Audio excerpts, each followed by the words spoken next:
Okay, let's start the session. Let's start gametogenesis.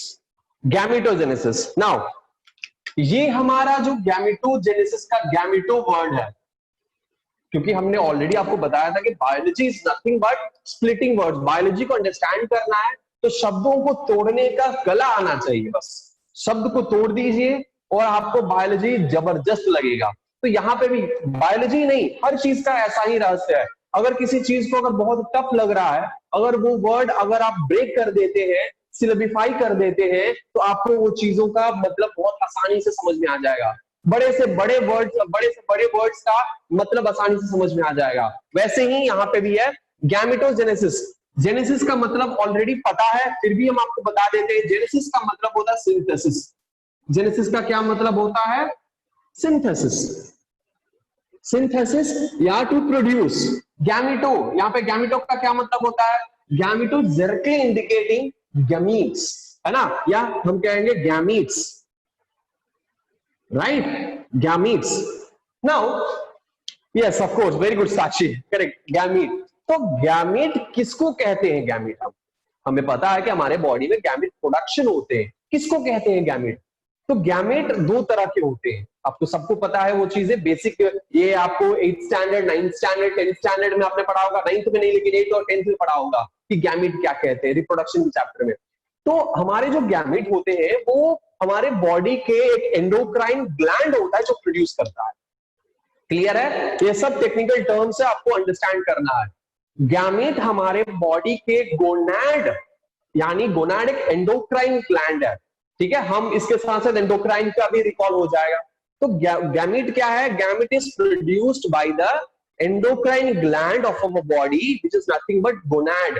तो mail में gonad अलग होता है और फीमेल में गोनैड अलग होता है। तो मेल का गोनैड क्या है? So let's talk about this gonad. तो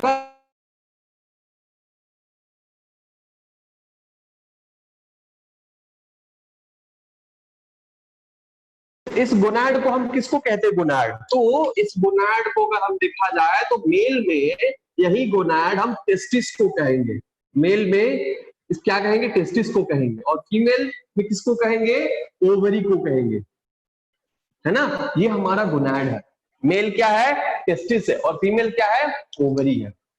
तो अगर मेल में टेस्टिस गोनाड है तो हमें पता है कि टेस्टिस कहां होता है, और बाकी सारी इंफॉर्मेशन हमें टेस्टिस के बारे में पता है, क्योंकि हम अभी यही पढ़ने वाले हैं, ठीक है।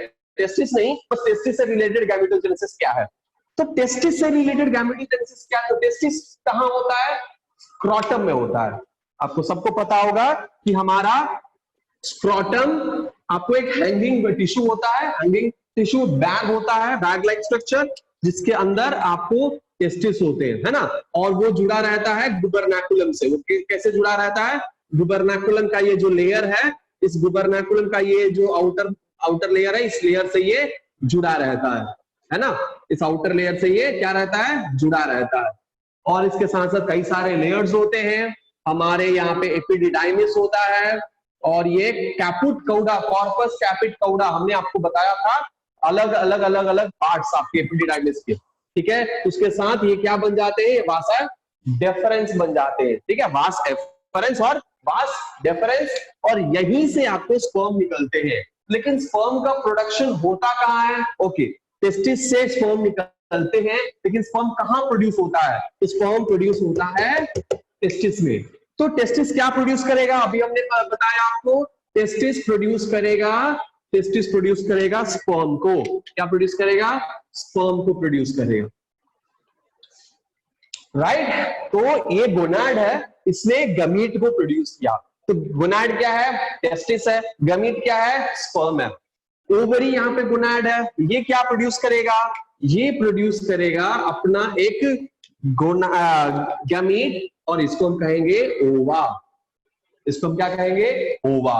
या फिर हम इसको सिंगुलर प्लूरल के वजह से इसको ओवम भी कह सकते हैं, ठीक है। तो ये चीजों में आपको कोई परेशानी नहीं होनी चाहिए।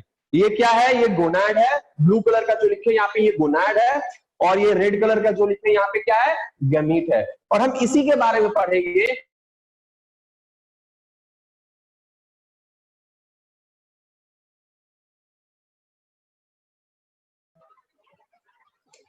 ऑलराइट, चलिए तो हम इसी के बारे में पढ़ने वाले कि ये जो स्पर्म है, ये ओवम है, स्पर्म और ओवम कैसे सिंथेसाइज होते हैं। तो पहले हम आज देखेंगे स्पर्म के सिंथेसिस के बारे में। तो ये जो स्पर्म है, इसके सिंथेसिस को हम कहते क्या है? इसके हम सिंथेसिस को कहते हैं स्पर्मेटोजेनेसिस। इसके हम सिंथेसिस को क्या कहते हैं? इसके सिंथेसिस को हम कहेंगे स्पर्मेटोजेनेसिस। स्पर्मेटोजेनेसिस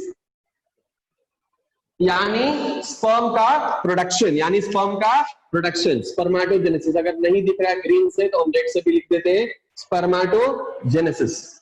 ऑलराइट, स्पर्मेटोजेनेसिस का मतलब स्पर्म का synthesis. Spermato indicating sperm, genesis indicating synthesis. So spermatogenesis clear हो गया। अब यहां पे हम इसी के बारे में पूरा आज हम लोग चर्चा करने वाले हैं, पूरा स्पर्मेटोजेनेसिस पढ़ने वाले हैं। ये क्या है? ये टेस्टिस है। तो टेस्टिस में जो प्रोड्यूस होता है स्पर्मेटोजेनेसिस, टेस्टिस में कहां प्रोड्यूस होता है? सबको पता होता है कि इस टेस्टिस के अंदर बहुत सारे ऐसे लोब्यूल्स होते हैं, ऐसे बहुत सारे लोब्यूल्स होते हैं, छोटे छोटे, है ना, बहुत सारे छोटे छोटे लोब्यूल्स होंगे। उस लोब्यूल्स के बीच में कनेक्टिव टिश्यू लेयर होगा जो कि अलग अलग लोब्यूल को सेपरेट करेगा, है ना। ये अलग अलग कंपार्टमेंट, मान के चलते लोब्यूल छोड़ दीजिए, उसको हम कहेंगे कंपार्टमेंट, रूम, ठीक है। अलग अलग यहाँ पे कंपार्टमेंट होंगे, अलग अलग यहाँ पे रूम होंगे। उस रूम के अंदर क्या होगा? उस रूम के अंदर yes Sakshi, you are going good, very good, yes very good Pragati, very nice, seminiferous tubules होंगे, ठीक है। सच बता रहा, मजा आ रहा है सब आंसर सुन के। सब यहाँ पे क्या है? यहाँ पे आएगा सेमिनिफरस ट्यूब्यूल्स, यहाँ पे आएंगे सेमिनिफरस ट्यूब्यूल्स। और आप लोगों को सब पता है कि एक इस लोब्यूल में 2 से 3, 1 से 3 seminiferous tubule. Very good Sanjana, yes you are right. तो 1 से 3 सेमिनिफरस ट्यूब्यूल्स इसके अंदर होते हैं, है ना। और ऐसे कई सारे सेमिनिफरस ट्यूब्यूल्स आपको एक टेस्टिस के अंदर होते हैं, और ये सारे मिलकर आपको वास एफरेंस, रेडी टेस्टिस, यानी वास रेडी टेस्टिस, वास एफरेंस, उसके बाद आपको एपिडिडाइमिस, उसके बाद आपको वास डिफरेंस बनाएंगे, ठीक है। और इसी सेमिनिफरस ट्यूब्यूल्स के अंदर क्या होता है?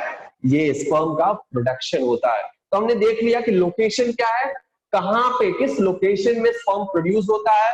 अब हम लोग फंक्शन के बारे में देखेंगे, लेकिन उस लोकेशन के सराउंडिंग यानी एनवायरनमेंट को अच्छे से समझना जरूरी है, ठीक है। जहां पे वो हो रहा है उसका मौसम कैसा है, उसके आस पड़ोस में लोग कैसे हैं, ये सब चीजें जानना जरूरी है। जहां पे पल बढ़ रहा है ना, ग्रो कर रहा है, ठीक है ना, वो मैच्योर हो रहा है, किस जगह पे, किस इलाके में उसकी परवरिश हो रही है, उस परवरिश को हम देखेंगे कि उसकी इलाका कैसा है, ठीक है, किस गांव में, किस जगह पे परवरिश हो रहा है। तो यहाँ पे मान के चलिए कि ये क्या है? ये एक ट्यूब है। क्या है? ये सेमिनिफरस ट्यूब्यूल का एक छोटा सा ट्यूब है, ठीक है। और हम बना रहे हैं कंपार्टमेंट, ठीक है। मान के चलिए ये एक कंपार्टमेंट है। क्या है? ये एक कंपार्टमेंट है, और ये एक सेमिनिफरस ट्यूब्यूल्स है जो यहाँ पे निकल रहा है। दूसरा सेमिनिफरस ट्यूब्यूल है जो यहाँ पे निकल रहा है बाहर। तीसरा एक सेमिनिफरस ट्यूब्यूल है जो यहाँ पे निकल रहा है, ठीक है, क्लियर है। तो ये क्या है? Seminiferous tubules. इसके आस पड़ोस में होते क्या है? इसके आस पड़ोस में लेडिंग सेल्स प्रेजेंट होते हैं, आपको पता होगा लेडिंग सेल्स होते हैं, क्लियर है। इसके आस पड़ोस में क्या होते हैं?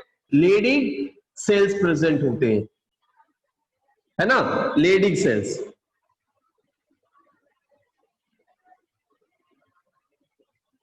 ये क्या है? ये लेडिंग सेल है, ऑलराइट। तो इसमें लेडिंग सेल्स होंगे। अब हम इसको क्या करेंगे? हम इसका बीच से इसको हम काट देंगे, बीच से हम इसको काट देंगे। हमने इसको बीच से काट दिया, और बीच से काटने के बाद हम इस रीजन को, है ना, ये सेमिनिफरस ट्यूब्यूल है, इस रीजन को पर्टिकुलरली हम इसको जूम करेंगे, ठीक है। इस पूरे रीजन को हम जूम करेंगे, इसको भी जूम करेंगे, इसको भी हम जूम करेंगे। पूरे रीजन को हम अगर जूम करके इस पूरे रीजन को देखते हैं तो कैसा दिखता है वो हम यहाँ पे देखेंगे, ठीक है। एक्चुअली वो ऑलरेडी आप लोगों ने देख लिया होगा, फिर भी हम छोटा सा रिकैप कर लेते हैं, यहाँ पे रिकॉल कर लेते हैं, जिससे कि आप लोगों को समझ में आ जाए। तो ये एक सेमिनिफरस ट्यूब्यूल है और चारों तरफ इसके लेडिंग सेल्स है, ठीक है। हम लोग हैं क्या? हम लोग क्या करते हैं? हम लोग सिर्फ आपको पढ़ा सकते हैं, हम लोग आपको समझा सकते हैं, हम लोग ये कर सकते हैं कि आपके दिमाग में ये सारी इंफॉर्मेशन बहुत आसानी से बैठ जाए। हम लोग करते भी हैं ऐसे, राइट। हम लोग कोशिश करते हैं, प्लानिंग करते हैं हम लोग कि आपको एक छोटी सी छोटी इंफॉर्मेशन भी कितनी सरलता से समझ में आ जाए, ताकि आप लोगों को, क्योंकि हम लोगों का मेन एम क्या होता है, गंदा कपड़ा है, हम लोग का मेन एम क्या होता है, हम लोग का मेन एम होता है कि आप लोग कैसे भी करके नीट क्लियर करें। नीट में मैक्सिमम यहाँ पे जितने भी स्टूडेंट्स हैं उनके उसमें से मैक्सिमम स्टूडेंट्स, ठीक है, जितना हो सके उतना स्टूडेंट्स नीट को क्वालिफाई करें, अच्छे नंबर लाएं और अच्छा कॉलेज मिले, ताकि जो ये 2 साल के हम लोगों का मेहनत है और आप लोगों का मेहनत है, हम लोग से ज्यादा आप लोग मेहनत करेंगे, लेकिन हम दोनों का जो मेहनत है वो मेहनत रंग लाए और आप लोग सफल हो जाए।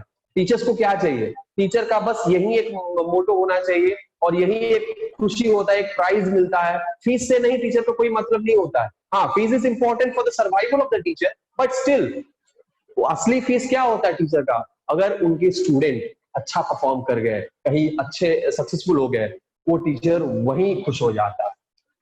तो इसीलिए हम यही कहेंगे कि जितना हम लोग मेहनत कर रहे हैं, जितना हम लोग आप लोगों के बहुत ही सिंप्लीफाई करके समझाते हैं और आप लोगों की ग्रोथ के लिए दिन रात मेहनत कर रहे हैं, आप लोग भी हम लोग को साथ दें और क्या करें, साथ देने के साथ साथ घर पे प्रैक्टिस करें, घर पे पढ़ते रहे, जो जो हम लोग आपको वर्क दे वो सारे वर्क आप लोग करते रहे, मन लगाकर लेक्चर्स को ध्यान से देखते रहे और हमारे साथ जुड़े रहे, ठीक है। और अगर ऐसा करते हैं तो हम दोनों मिलकर उस नीट का जो भयंकर राक्षस जैसा दिख रहा है नीट, वो नीट को यूं चुटकी बजाते क्लियर कर देंगे, and I promise you that, ठीक है। चलिए, ये क्या है, ये हम इस चीज को देखते हैं, इस चीज को क्या देखते हैं, इस चीज को हम यहाँ पे सिंप्लीफाई करते हैं, राइट। चलिए,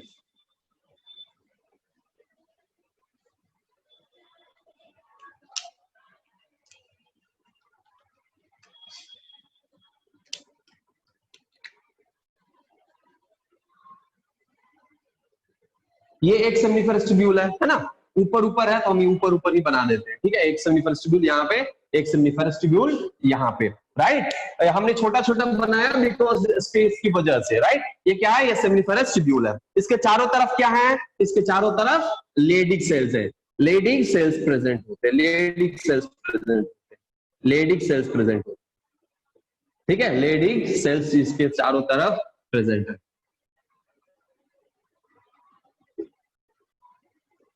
चलिए, तो इस लेडिक सेल्स का रोल क्या है, ये क्या है, सेमिनिफरस ट्यूब्यूल है। और देखिए, हम यहाँ से बारीकियों के बारे में समझना जरूरी है। यहाँ पे जो सेमिनिफरस ट्यूब्यूल है इसकी बारीकी क्या है, तो ये सेमिनिफरस ट्यूब्यूल, अच्छा एक क्वेश्चन खेलते हैं यहाँ पे, अच्छा आप लोग बताइए कि ये अच्छा, yes Sakshi you are right, secrete androgen hormone, not androgen hormone, androgen binding protein, ठीक है, it secretes androgen binding protein, alright, not androgen hormone but androgen binding protein, fine. अब हम लोग इसके अंदर के एनवायरनमेंट को हम समझते हैं। यहाँ पे इसके अंदर में जो lining, not testosterone, so seminiferous tubules never secrete testosterone, ठीक है। टेस्टोस्टेरोन सेक्रेशन कुछ कहीं और होता है, हम आपको बताएंगे, ठीक है। ये जो सेमिनिफरस ट्यूब्यूल है, इस सेमिनिफरस ट्यूब्यूल के अंदर, ठीक है, सेमिनिफरस ट्यूब्यूल के अंदर कौन सा सेल से ये लाइन रहता है, come on tell me, this is the question. ये सेमिनिफरस ट्यूब्यूल का जो लाइनिंग है, किस सेल से ये लाइन रहता है, गिव मी द आंसर, किस सेल से ये लाइन रहता है, कौन सा सेल रहता है यहाँ पे, Sertoli cells, Sertoli cells, Sakshi Sertoli, Aanchal Sertoli बोल रही है, all right. What is Sertoli cell, Sertoli cells क्या है, क्योंकि हमें पता है कि our duct system has epithelial lining, ठीक है। यस, वो नर्व सेल्स हम उसको कहेंगे, उसको हम सर्टोली सेल्स कहेंगे, ठीक है। Yes of course, nursing cells, yes yes, not germinal epithelium, but germinal epithelium भी वहां पे होते हैं, yes of course, germinal epithelial का लाइनिंग, सो एपिथेलियल सेल्स वहां पे लाइंड रहते हैं, yes of course, very good very good very good, nice.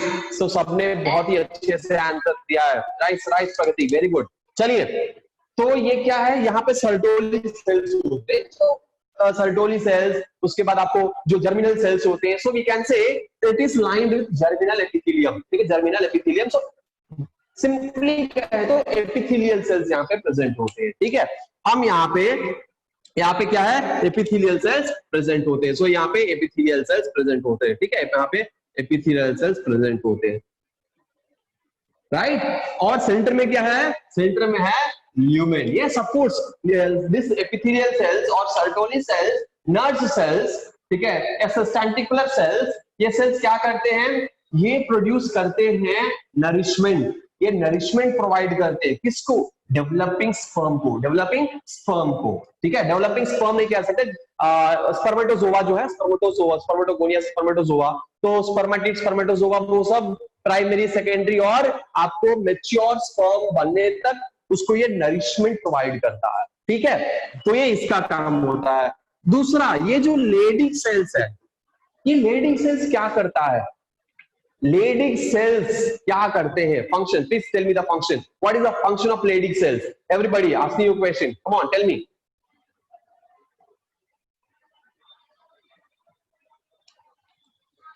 Secret androgen, secrete, अच्छा secrete androgen, okay, very nice, Shubhangi Raj एकदम सही, बिल्कुल सही। और कोई है जो कुछ और बोलना चाहता है, सब तो वही बोलेंगे ना, आंसर पता चल गया। Produce the androgen testosterone under the pulsatile control of hormone LH, all right, okay, nice, very good, very good, no, Pragati, they don't secrete androgen binding protein, androgen binding protein is secreted by Sertoli cells, all right, very good, very good, very good।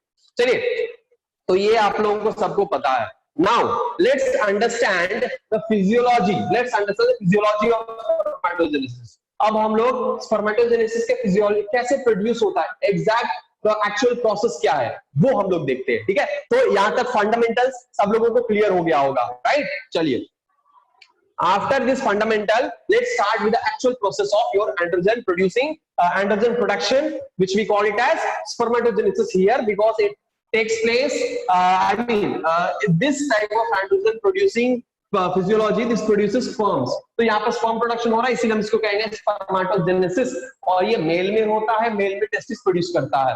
यहाँ पे अगर बात करेंगे female का, तो female में ovary produce करेगा और ओवम प्रोड्यूस करेगा, राइट। और इसका बहुत ही लंबा प्रोसेस है, हम लोग इसको अगले क्लास में देखेंगे। आज हम लोग स्पर्मेटोजेनेसिस कोशिश करेंगे कि खत्म कर दें, ठीक है। चलिए,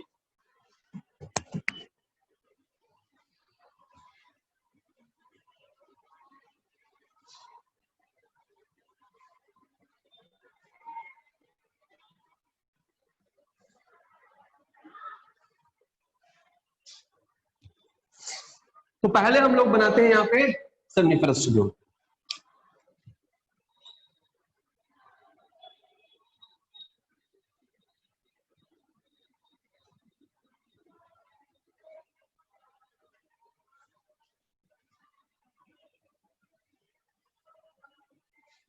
What is this? This is seminiferous tubules. Seminiferous tubule, one seminiferous tubule. All right, okay। और इसके चारों तरफ क्या होंगे, चारों तरफ होंगे लेडिग सेल्स, चारों तरफ क्या होंगे, लेडिग सेल्स। तो यहाँ पे एक मान के चलिए, यहाँ पे एक लेडिग सेल है, ठीक है, यहाँ पे कुछ लेडिग सेल्स हैं, यहाँ पे कुछ लेडिग सेल्स हैं, यहाँ पे कुछ लेडिग सेल्स हैं, यहाँ पे कुछ लेडिग सेल्स हैं, कुछ यहाँ पे है, कुछ यहाँ पे है, राइट। दिख नहीं रहा आप लोगों को, तो हम अलग मार्कर का इस्तेमाल करते हैं। यहाँ पे कुछ लेडिग सेल्स है, यहाँ पे कुछ लेडिग सेल्स, तो अलग अलग लेडिग सेल्स प्रेजेंट है, अलग अलग जगह पे लेडिग सेल्स इसके चारों तरफ प्रेजेंट है। इसके लाइनिंग में क्या होगा, इसके लाइनिंग में होगा सेमिनिफेरस ट्यूब्यूल्स के लाइनिंग में क्या होगा, यहाँ पे होगा सर्टोली सेल्स, क्या होगा, सर्टोली सेल्स होगा, ठीक है। यहाँ पे क्या होगा, सर्टोली सेल्स होगा, राइट। तो ये क्या हमने बनाया, यहाँ पे बनाया सर्टोली सेल्स। यहाँ पे छोटा सा गैप बनाया है, क्यों गैप बनाया है इसके पीछे हम कारण बताएंगे। चलिए, यहाँ पे गैप नहीं करते, हम गैप यहाँ पे छोटा सा बता देते हैं, ठीक है। हम क्यों गैप दिए हैं इसके पीछे कारण हम आपको बताएंगे, ठीक है।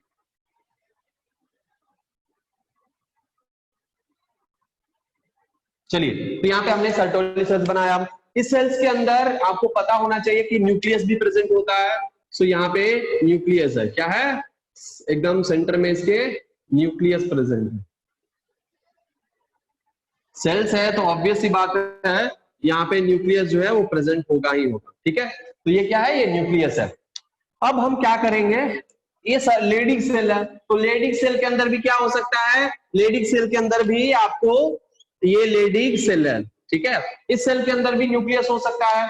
हम इस एक लेडिंग सेल को हम यहाँ पे क्या करते हैं, थोड़ा सा जूम करते हैं। ठीक है, अगर हम इस लेडिंग सेल को जूम करते हैं, इसके अंदर न्यूक्लियस है, हम इसको जूम करते हैं तो यहाँ पे हम बनाते हैं ये न्यूक्लियस है। ठीक है, ये क्या है, ये लेडिंग सेल का न्यूक्लियस है। मान के चलते हमने लेडिंग सेल का न्यूक्लियस को मैग्नीफाई किया है, और क्योंकि लेडिंग सेल का न्यूक्लियस है, इसके अंदर भी क्या होंगे, इसके अंदर भी आपको क्रोमोसोम होंगे, इसके अंदर भी क्या होंगे, क्रोमोसोम होंगे।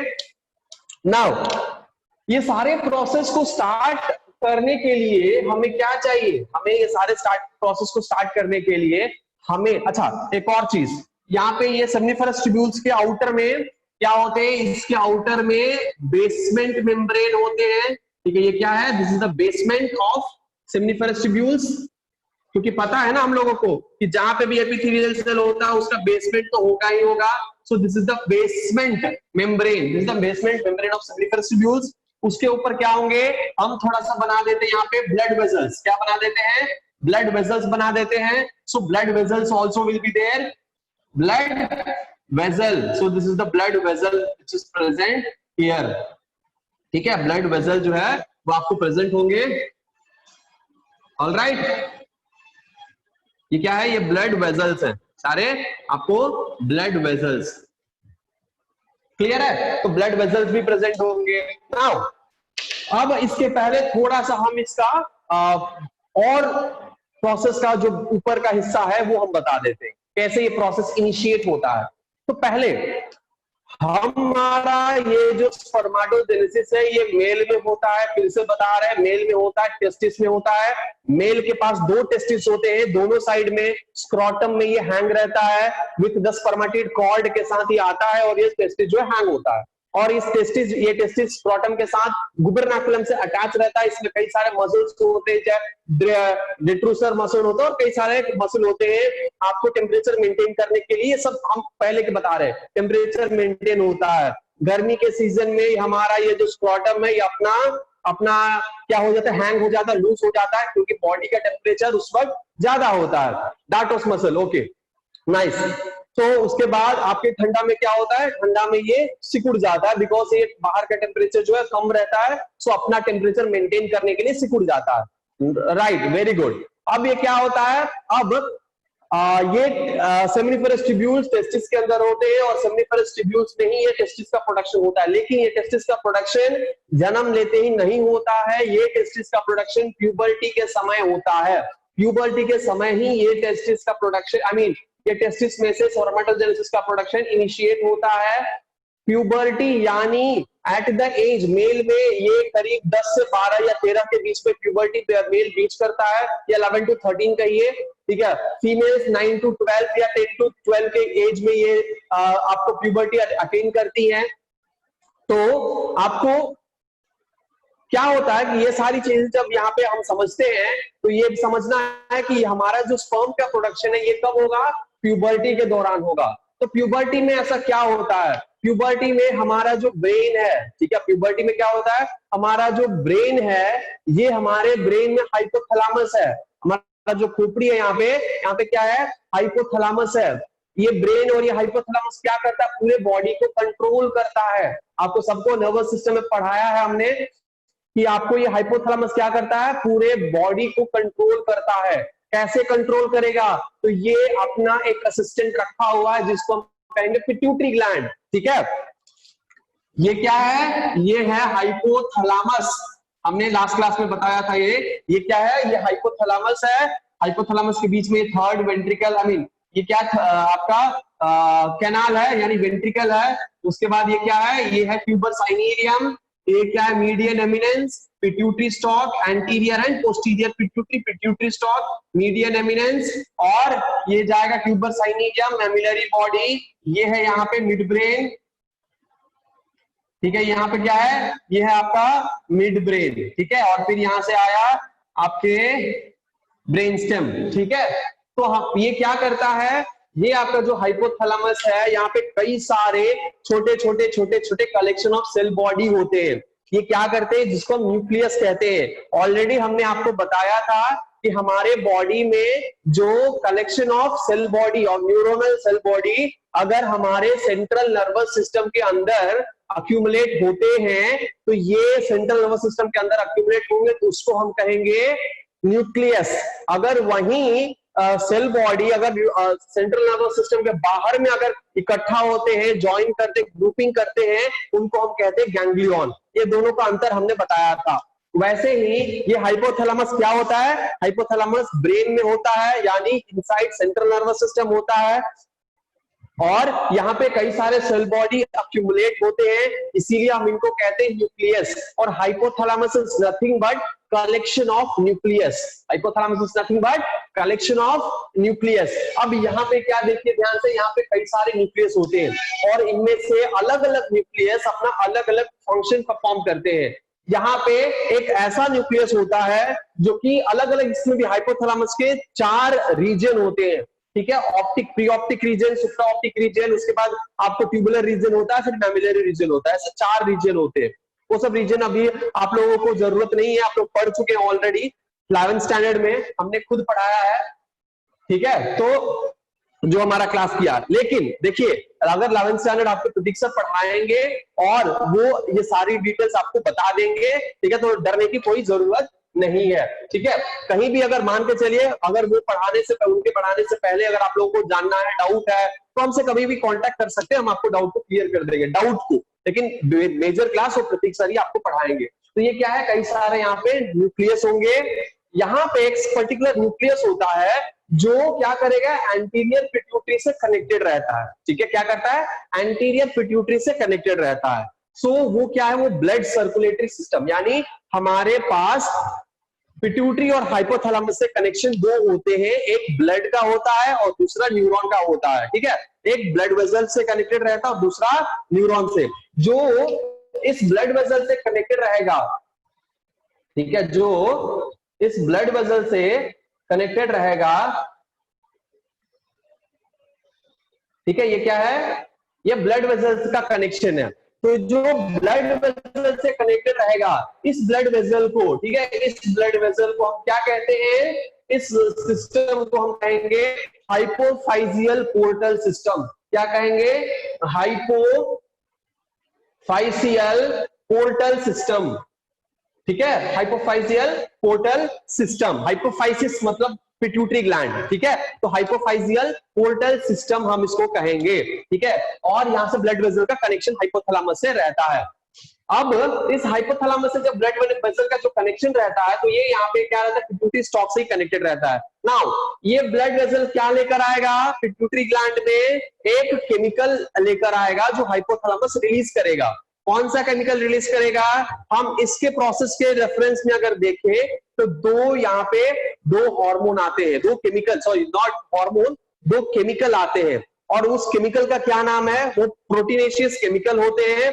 उस केमिकल का नाम नो वर्षा, LH और FSH नहीं है, उस केमिकल का नाम है LHRH या FSRH, जिसको हम कहेंगे GnRH, जिसको हम कहेंगे GnRH, FSRH LHRH दोनों को मिलाकर हम कहेंगे GnRH, यानी gonadotropins releasing hormone, gonadotropins releasing hormone.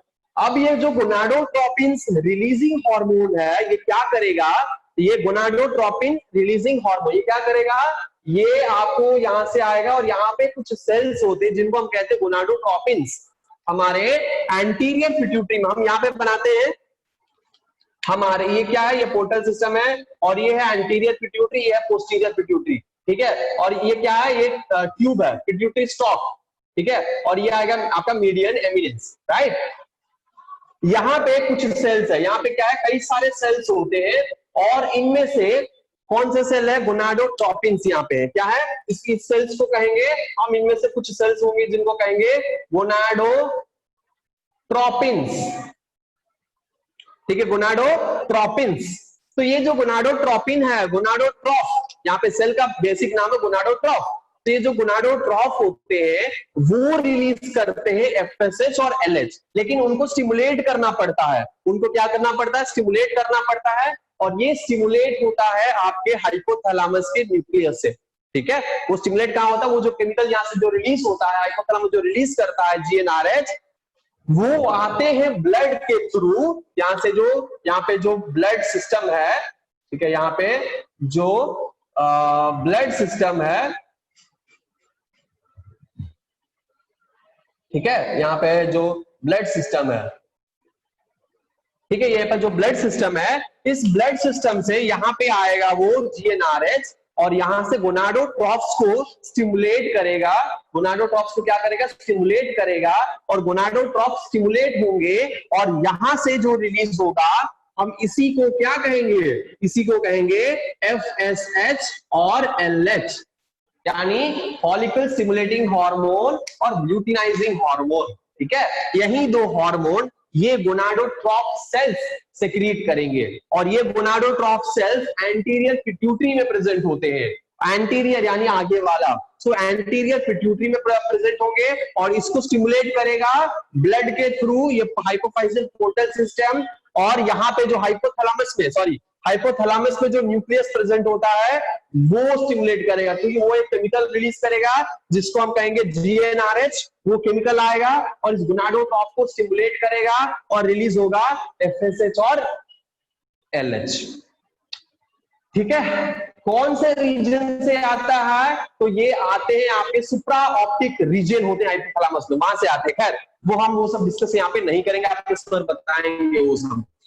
ठीक है, चलिए, तो ये आपको समझ में आ गया कि कैसे एफएसएच और एलएच रिलीज होता है। और यही एफएसएच और एलएच यहाँ पे आपको फंक्शन जो है परफॉर्म करेंगे और आगे चल के हमारे स्पर्म के प्रोडक्शन यानी स्पर्मियोजेनेसिस या स्पर्मेटोजेनेसिस होगा यहाँ पे। ठीक है, स्पर्मेटोजेनेसिस यहाँ पे जो प्रोसेस होते हैं वो कैसे होंगे? तो वो इसी एफएसएच और एलएच की वजह से होंगे। ये एलएच और ये एफएसएच हम यहाँ पे लिख देते हैं और इसको हम रिमूव कर देते हैं और फिर देखते हैं ये आगे क्या करने वाले हैं। ठीक है, आई होप आप लोगों को क्लियर हो गया होगा। अगर ये पर्टिकुलर प्रोसेस आपको क्लियर है तो आपको बेसिक क्लियर है। अगर बेसिक क्लियर तो आगे समझने में आसानी होगी। ये अगर क्लियर है तो आप लोग प्लीज अपना थम्स अप या फिर हाथ उठा दीजिए जल्दी से, ताकि हमें समझ में आ जाए कि आपको क्लियर हो गया। चलिए, एक हाथ उठ गया, come on, yes yes yes, very good very good, all right, thank you so much, wow, great, nice,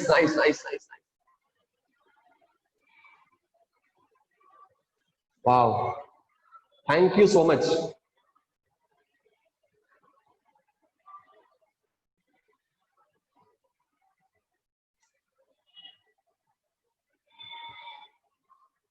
all right, आगे बढ़ते हैं। ठीक है, समझ में आ गया सबको, बहुत खुशी की बात है। चलिए, तो ये एक ल्यूमेन है, ये क्या है? दिस इज कॉल्ड ल्यूमेन, हम इसको लिख देते हैं। ठीक है, इसको हम कहेंगे ल्यूमेन, LUMEN, ल्यूमेन। ठीक है, नहीं दिखाई दे रहा है, चलिए हम थोड़ा सा इसको चेंज कर देंगे कल। ये है ल्यूमेन, ये है मेंटोस जिंदगी। ठीक है, चलिए, ये क्या है? Mentos, sorry, lumen. ऑलराइट, अब इसको एक थोड़ा सा और एक छोटी सी चीज है जो हम इसको समझ लेते हैं। ये जो हमारे सर्टोली सेल्स हैं, ये एक दूसरे के बीच में एकदम टाइट जंक्शन बना के रखते हैं, टाइट जंक्शन। और वो टाइट जंक्शन कौन बनाता है? तो यहाँ पे जो प्रेजेंट है प्रोटीन मॉलिक्यूल, यहाँ पे क्या होते हैं? प्रोटीन मॉलिक्यूल होते हैं। और यही प्रोटीन मॉलिक्यूल, कुछ प्रोटीन्स होते हैं जो कि यहाँ पे क्या बनाते हैं? टाइट जंक्शन बनाते हैं। यहाँ पे क्या बनाते हैं? टाइट जंक्शन बनाते हैं। इस टाइट जंक्शन का फंक्शन क्या है? ये एक दूसरे को, सर्टोली सेल्स को ये होल्ड करके रखता है। तो यहाँ पे नहीं बनाए, हम यहाँ पे इसको एलॉबरेट करते हैं। यहाँ पे ये टाइट जंक्शन है, ये क्या है? ये क्या करता है? ये होल्ड करके रखता है। क्या करके रखता है? होल्ड करके रखता है। ठीक है, ये एक्चुअली सारे सर्टोली सबको क्या करता है? होल्ड करके रखता है। नाउ समझने की बात ये है कि ये होल्ड करता क्यों? आखिर क्या कारण है इस होल्ड करने के लिए?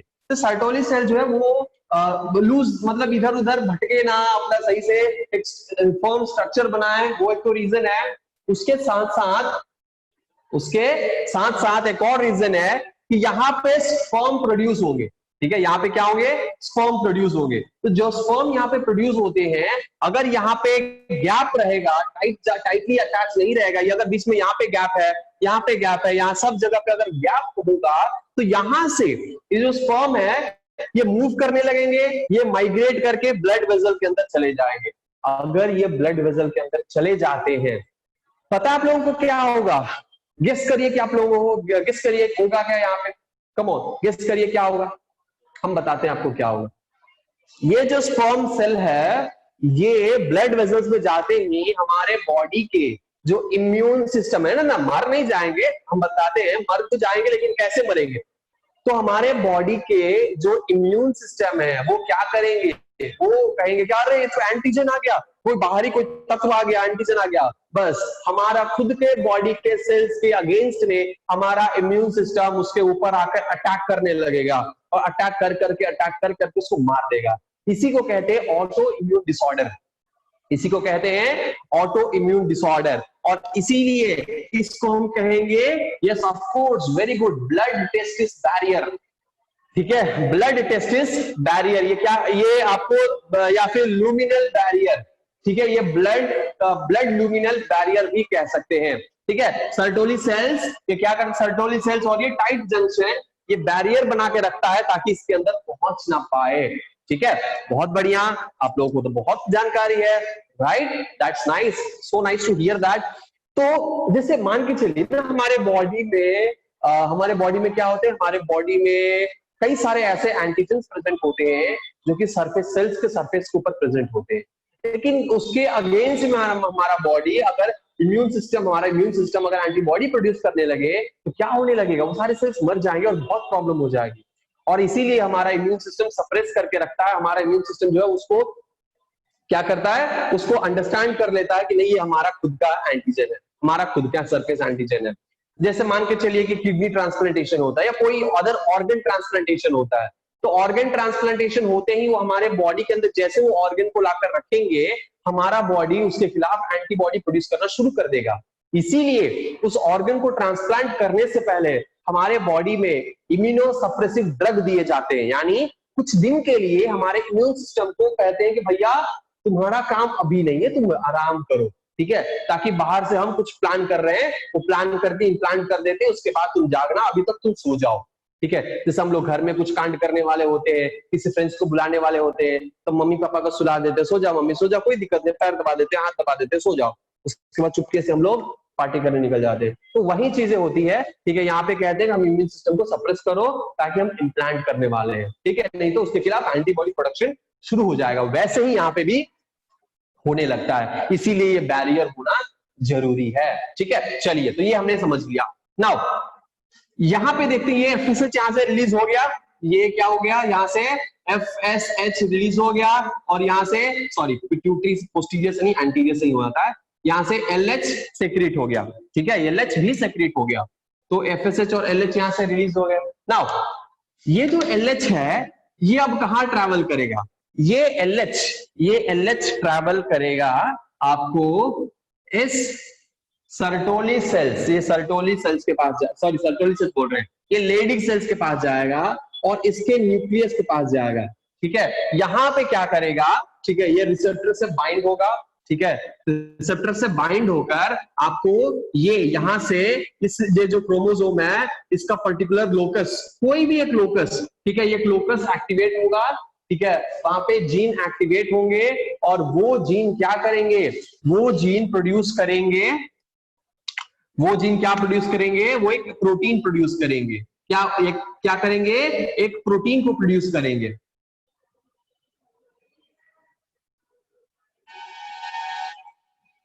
ठीक है, थोड़ा सा अच्छे से बना देते हैं।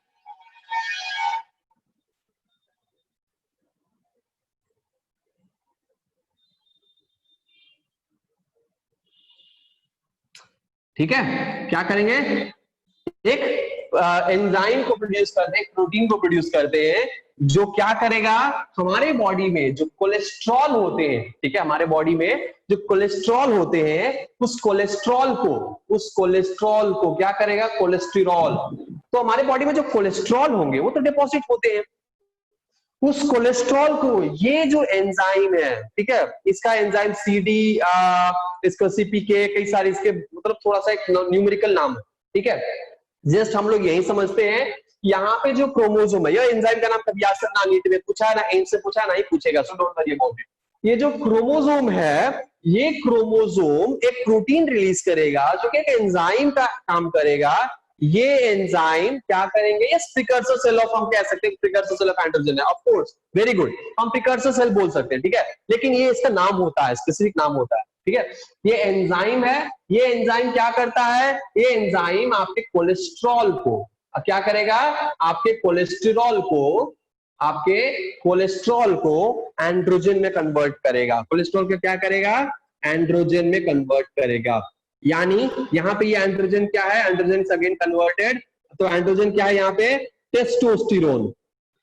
यहाँ पे एंड्रोजन क्या है, टेस्टोस्टेरोन है। तो ये कोलेस्ट्रॉल क्या करेगा, cholesterol is converted into androgen, and androgen that is testosterone, ठीक है। और ये टेस्टोस्टेरोन कौन प्रोड्यूस कराया, कौन प्रोड्यूस किया, Leydig cell, on the action of this enzyme. So ये टेस्टोस्टेरोन कैसे बना, by the conversion of cholesterol. तो यहाँ से जो कोलेस्ट्रॉल है ये टेस्टोस्टेरोन में कन्वर्ट हो गया।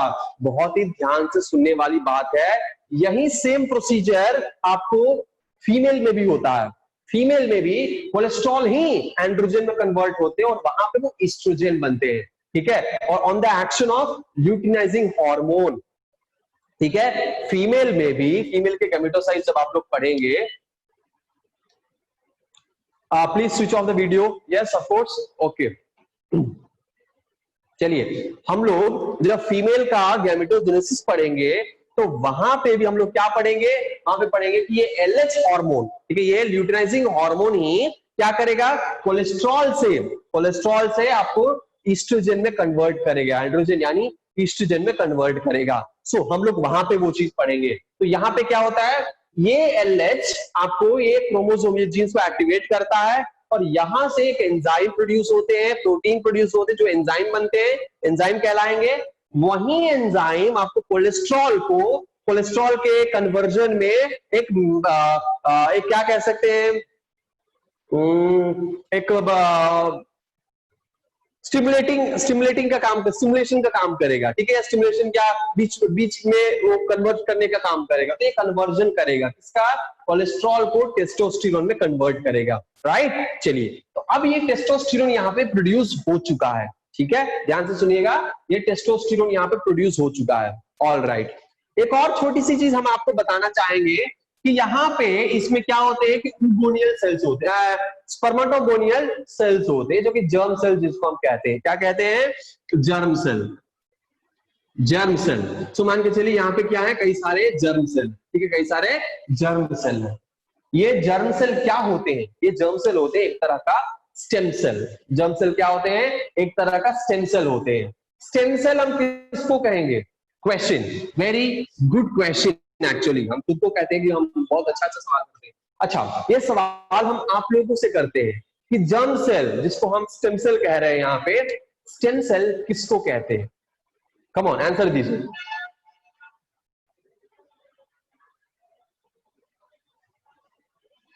जर्म सेल यानी हम स्टेम सेल किसको कहेंगे, किसी को अगर पता है तो प्लीज आंसर करिए, अगर नहीं पता है तो कोई बात नहीं, हम अभी आपको बताएंगे पूरा स्टेम सेल और कैसे आपको यहाँ पे प्रोडक्शन होते हैं, ठीक है, सब चीज हम आपको बताएंगे अभी। तो नहीं पता है तो कोई प्रॉब्लम नहीं, अगर पता है तो प्लीज टेल मी। यस, हमारे stem cell, okay, very nice, सही है, बिल्कुल सही है। हमारे बॉडी में जो बच्चे होते हैं ना, हम लोग, यानी बच्चे भी नहीं होते हैं, हम लोग फीटस होते हैं, एक छोटा सा सेल होते हैं हम लोग। तो सेल के दौरान हमारे बॉडी में पहला जो प्रोड्यूस होता है सेल, वो होता है स्टेम सेल, ठीक है, वो होता है स्टेम सेल। यानी जो आपको जाइगोट बना, जाइगोट से आपको 2 cell stage, 4 cell stage, 8 cell stage, यानी मोरुला स्टेज, ब्लास्टुला स्टेज, है ना, ब्लास्टोसिस्ट बना। उसके बाद आपको वो कहाँ आया, आपको यूट्राइन कैविटी में आया। उसके अंदर जो बाहर जो साइटोट्रोफोब्लास्ट है, ट्रोफोब्लास्ट है, तो उसके बाद आपको क्या है बीच अंदर में एम्ब्रियोब्लास्ट है। आपके जो एम्ब्रियोब्लास्ट सेल्स होते हैं वो भी एक तरह के स्टेम सेल होते हैं। स्टेम सेल यानी वो क्या करेंगे, वो स्टेम सेल बाकी सारे ऑर्गन, बाकी सारा बॉडी को प्रोड्यूस करेंगे। लेकिन स्टेम सेल में, स्टेम सेल कई तरह के स्टेम सेल होते हैं, ठीक है, कई तरह के स्टेम सेल होते हैं। एक होता है टोटिपोटेंट स्टेम सेल, एक होता है pluripotent stem cell. Totipotent stem cell, pluripotent stem cell. तो स्टेम सेल जनरली क्या है, एक छोटा सा चीज हम यहाँ पे बताते हैं उसका क्या फंक्शन है। ये मान के चलिए कि एक आपका स्टेम सेल है। हम क्यों बता रहे हैं, क्योंकि यहाँ पे इंपॉर्टेंट है, इसीलिए हम बता रहे हैं, यहाँ पे जानना जरूरी है। ये स्टेम सेल क्या करता है, ये स्टेम सेल पहले दो सेल में डिवाइड होता है, ठीक है, दो सेल में डिवाइड होता है, ठीक है। मान के चलते अगर दो सेल में डिवाइड हुआ तो ये दो सेल मान के चलते सेल नंबर 1 और सेल नंबर 2, ठीक है, cell number 1 and cell number 2। ये जो सेल नंबर 1 है, ठीक है, ये क्या है, ये डिप्लॉयड होंगे, स्टेम सेल डिप्लॉयड है यहाँ पे। ये सेल नंबर 1 ये भी डिप्लॉयड है, सेल नंबर 2 ये भी डिप्लॉयड है, ठीक है। चलिए हैप्लॉयड डिप्लॉयड के बारे में हम यहाँ पे अभी बात नहीं करते, बट एनीवेज सो यहाँ पे अगर मान के चलिए दो सेल प्रोड्यूस हुए, अब ये जो सेल नंबर 1 है ये क्या करेंगे, आगे बढ़ेंगे और अपना एक सेल बनाएंगे, अपना एक सेल फॉर्म करेंगे। लेकिन ये जो सेल नंबर 2 है ये वापस से पीछे आएंगे और ये जो पहला जो यहाँ पे जो मदर सेल है इस सेल जैसा ये काम करने लगेंगे। मतलब ये अब फिर से वापस आएंगे और ये यहाँ से जो लॉस हुआ है इसको रिप्लेस कर देंगे। यानी हम जो है हमने दो बच्चा प्रोड्यूस किया, हमने क्या किया, दो बच्चे को यहाँ पे ऐसे दो बच्चे हम यहाँ पे दो बच्चे प्रोड्यूस किए। इस बच्चे से एक बच्चा क्या किया, कहा कि हमने प्रोड्यूस करके हम मर जाते हैं, हम मर जाएंगे, लेकिन दो बच्चे हमने प्रोड्यूस कर खुद मर गए। तो हमारे जो दो बच्चे हमने जो प्रोड्यूस किया है उसके बाद हमारे जो एक बच्चा क्या करेगा, हमारा पोजीशन ले लेगा, यानी अब वो प्रोड्यूस करने लगेगा और हमारा जो दूसरा बच्चा है वो अपना आगे का प्रोसेस करता हुआ निकल जाएगा। लेकिन दूसरा बच्चा क्या है, वो हमारी जगह ले लेगा और वो जो हमारा अब हम क्या है, हम दूसरे बच्चे हैं, अब हम दो प्रोड्यूस करेंगे, उसमें से प्रोड्यूस करके हम मर जाएंगे, एक क्या करेगा वापस से आएगा और हमारी जगह ले लेगा, दूसरा अपना अगला प्रोसेस करेगा, ठीक है। सिमिलरली यहाँ पे नंबर 1 जो है ये क्या करेगा, यस यस ऑफ कोर्स ये क्या करेंगे, जो डैमेज यहाँ पे जो लॉस्ट सेल्स है उसके जगह पे आ जाएंगे। सो क्या होगा, मान के चलिए कि अगर एक एक्सपेरिमेंट करते हैं, अगर यहाँ पे एक एक्सपेरिमेंट करेंगे और हम क्या करते हैं, ये जो हमारा स्टेम सेल है इस स्टेम सेल को हम एक कल्चर वेजल में रखते हैं, कल्चर वेजल में रखते हैं, यानी एक ऐसा वेजल है जिसमें कि सारे न्यूट्रिएंट हम डाल दे रहे हैं और इसको हम रख रहे हैं यहाँ पे। जैसे हम इसको रखेंगे ये स्टेम सेल को हम इसके अंदर डाल दे रहे हैं और हम छोड़ दे रहे हैं इसको मैच्योर होने के लिए, प्रोलिफरेट होने के लिए। जब हम प्रोलिफरेट होने के बाद अगर हम इसको जब नोटिस करेंगे तो इसमें मान के चलिए कि ये प्लूरिपोटेंट स्टेम सेल है, ये आरबीसी प्रोड्यूस कर रहा है, एरिथ्रोब्लास्ट प्रोड्यूस कर रहा है, ठीक है। तो ये एरिथ्रोब्लास्ट सेल भी इसमें होंगे, यानी एरिथ्रोसाइट्स भी होंगे और इसके अंदर ये स्टेम सेल भी मिलेंगे आपको, यानी दोनों होंगे। यानी पॉपुलेशन यहाँ पे कंप्लीटली खत्म नहीं होगा, जो कन्वर्ट हो चुका है और उसके साथ साथ ये खुद का भी पॉपुलेशन मेंटेन करता है। याद रखिएगा, it maintain its own population, ठीक है, और उसी को कहेंगे स्टेम सेल। लेकिन अगर नॉर्मल जो सेल है, मान के चलिए कि हमने प्रोड्यूस किया, ठीक है, क्या प्रोड्यूस किया, स्पर्मेटोसाइट यहाँ पे प्रोड्यूस किया, स्पर्मेटोसाइट या स्पर्मेटोजोआ हमने प्रोड्यूस किया, अगर इसको हम उठाकर कल्चर में डालेंगे, कल्चर यहाँ पे डिश में डालेंगे तो ये क्या करेगा, कन्वर्ट हो जाएगा, स्पर्म बन जाएगा। जितना हम डालेंगे वो सारा स्पर्म बन जाएगा, इसका पॉपुलेशन खत्म हो जाएगा, लेकिन स्पर्म पॉपुलेशन इसके बदले में जो स्पर्म कन्वर्ट हुए हैं वो स्पर्म आपको स्पर्म ही स्पर्म दिखेंगे यहाँ पे, ठीक है। तो ये नॉर्मल सेल है आपका, लेकिन ये स्टेम सेल क्या है, ये खुद का भी पॉपुलेशन मेंटेन करेगा और अपना प्रोडक्ट भी बनाएगा, दोनों काम करेगा, ये होता है स्टेम सेल, ठीक है, ये होता है आपको स्टेम सेल। और स्टेम सेल में कई तरह के स्टेम सेल होते हैं, हम उसके ऊपर चर्चा अभी नहीं करेंगे। आई होप आप लोगों को ये स्टेम सेल यहाँ पे समझ में आ गया होगा, ठीक है। चलिए, समझ में आ गया तो हाथ उठा दीजिए, मुझे एनर्जी मिल जाएगा, है ना। समझ में आ गया होगा स्टेम सेल तो अपना हाथ उठा दीजिए, यस यस, मुझे एनर्जी मिल रहा है, बूस्ट हो रहे, यस यस यस। चलिए, रिफिल हो गए हम, थैंक यू सो मच। आगे बढ़ते हैं और इसको देखते हैं कि हम यहाँ पे क्यों बताएं इसको, स्पर्मेटोजेनेसिस में इसका क्या काम है। तो यहाँ पे जो उगोनियल सॉरी स्पर्मेटोगोनियल सेल्स होते हैं ना, यहाँ पे जो स्पर्मेटोगोनियल सेल्स होते हैं ये एक तरह का स्टेम सेल होते हैं।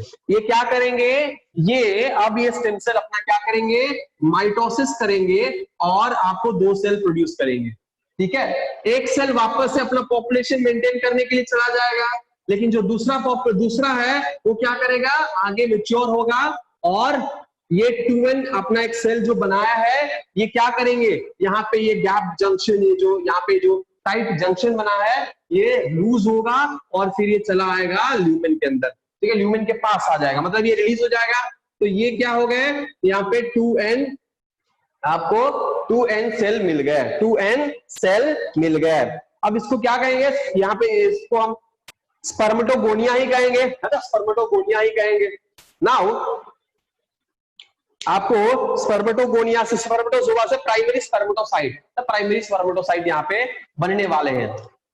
ये जो 2n क्रोमोसोम यहाँ पे है, अब ये क्या करेंगे, अब अच्छा ये यहाँ से जो टाइट जंक्शन है, ये टाइट जंक्शन कैसे यहाँ पे रिलीज होता है, तो इस एरिया के अंदर यहाँ पे कई सारे छोटे छोटे केमिकल होते हैं, कई सारे केमिकल्स होते हैं और ये केमिकल्स क्या करते हैं, वो केमिकल्स मदद करते हैं किस चीज में, इस टाइट जंक्शन को खोलने में। तो ये जो सेल्स यहाँ पे बनता है, तो ये टाइट जंक्शन ये केमिकल खोल देता है और ये रिलीज होकर अंदर आ जाता है।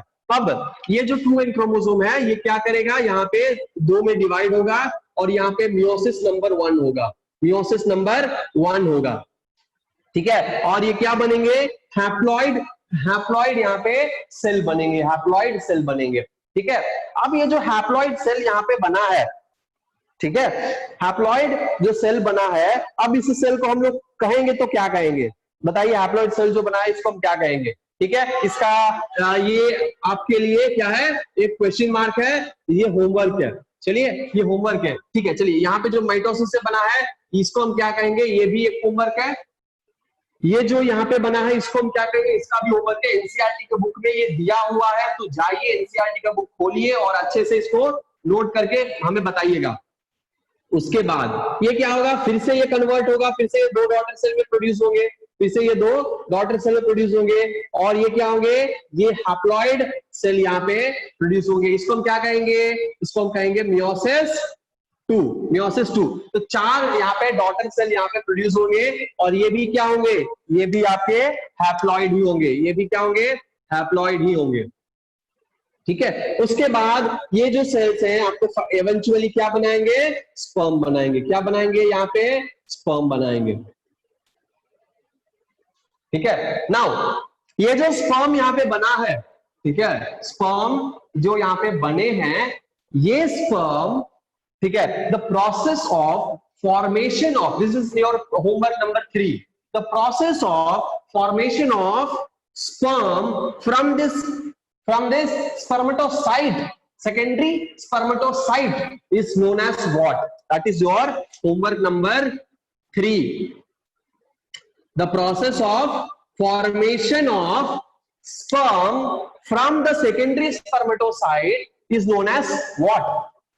ठीक है, ये आपका होमवर्क है। आप इसको क्या करिएगा, मुझे अगले क्लास में या फिर जो व्हाट्सएप ग्रुप बना हुआ है, ठीक है, 12th स्टैंडर्ड का, उस ग्रुप में अपना नाम तो आपको आएगा ही, अपना होमवर्क ये नंबर 1 2 3 करके, उसके पहले जो हमने पूछा था वो सब करके, सारा होमवर्क आप उस पर टाइप करके मुझे भेज दीजिए, ग्रुप पे डाल दीजिएगा, हम देख लेंगे। ठीक है, सब लोग करिएगा, सब लोग ग्रुप पे आंसर भेजिएगा। तो ये बन गया आपका स्पर्म। लेकिन ये जो आपका स्पर्मेटिड यहाँ पे बना है, स्पर्मेटिड या स्पर्म बना है, जो भी है, तो ये प्रोसेस बनने में, पूरे फॉर्म होने के लिए आपको सर्टोली सेल्स और टेस्टोस्टेरोन की जरूरत है।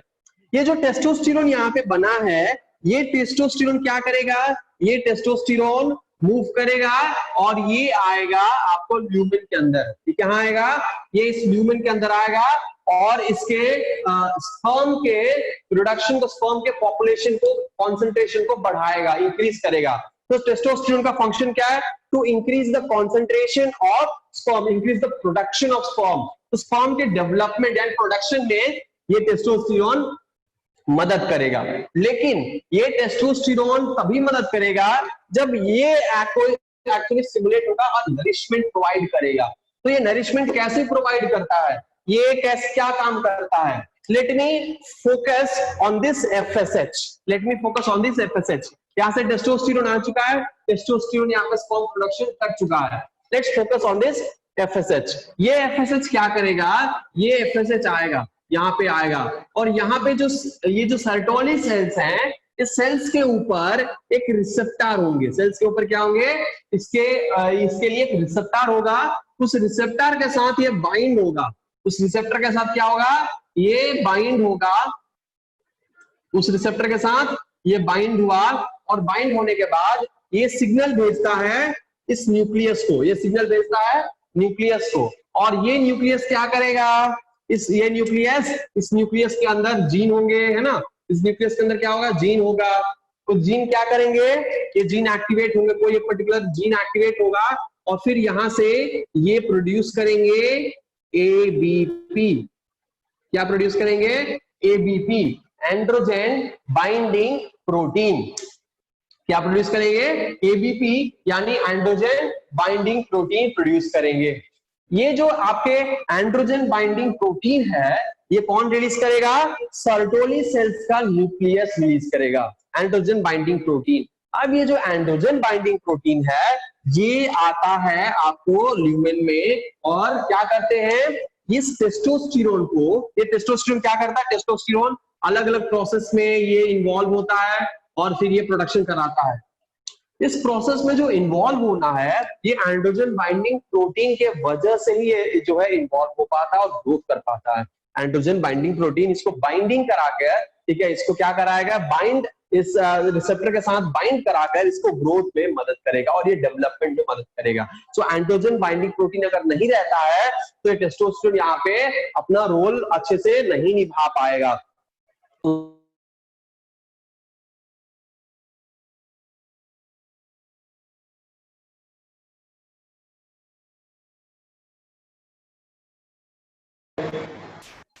नाउ मान के चलिए कि यहाँ पे अगर एंड्रोजन बाइंडिंग प्रोटीन का कॉन्सेंट्रेशन ज्यादा हो गया, ठीक है, या कम हो गया, या है ही नहीं, तो टेस्टोस्टेरोन का कॉन्सेंट्रेशन ज्यादा हो जाएगा। जब टेस्टोस्टेरोन का कॉन्सेंट्रेशन ज्यादा हो जाएगा तो ये क्या करेगा, सर्टोली सेल्स क्या करने लगेंगे, सर्टोली सेल्स एक छोटा सा स्टिमुलस यहाँ पे प्रोड्यूस करने लगेंगे, और वो स्टिमुलस क्या करेगा, जाएगा ब्रेन में, और ब्रेन में जाकर ये क्या करेगा, एक्टिवेट करेगा, ब्रेन के सेल्स को एक्टिवेट करेगा, ठीक है, और वहां से ये नेगेटिव फीडबैक आएगा, और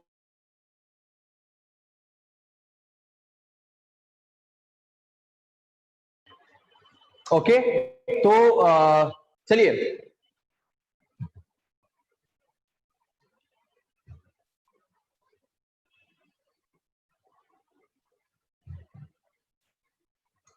ओके, यहाँ पे जो भी यहाँ पे आएगा हार्मोन आएगा, इसको इनहिबिट करेगा, यहाँ पे प्रोडक्शन के लिए रोकेगा, ये सब चीजें हम लोग अगले क्लास में देखेंगे। आज के लिए यहीं पे हम लोग इस क्लास को समाप्त करते हैं, ठीक है, और अगले क्लास में आएंगे तो वो बाकी का हम लोग इस प्रोसेस को देखेंगे और इसको वाइंड अप करेंगे, और फिर हम लोग स्टार्ट करेंगे oogenesis को, ठीक है। चलिए, अभी तक जो भी पढ़ाया उसमें आई होप आप लोग को कोई डाउट नहीं होगा। इसका स्क्रीनशॉट लेना चाहते तो ले सकते हैं, स्क्रीनशॉट लेकर आप अपने स्टेटस पे या नोट कर लीजिए, अपने रिव्यू के लिए, रिकॉल करने के लिए आप यूज कर सकते हैं, ठीक है। Thank you so much for joining. I hope आप लोगों को समझ में आया, आपने एंजॉय किया, और ऐसे ही जुड़ते रहिए, पढ़ते रहिए, और मजेदार और भी कई सारी चीजें मैं मजे से पढ़ेंगे हम लोग, और समझेंगे चीजों को और अच्छे से और बेहतर तरीके से, सिंप्लीफाइड तरीके से। Thank you so much for joining. Have a great day. पढ़ते रहिए, समझते रहिए और खुश रहिए। Bye bye.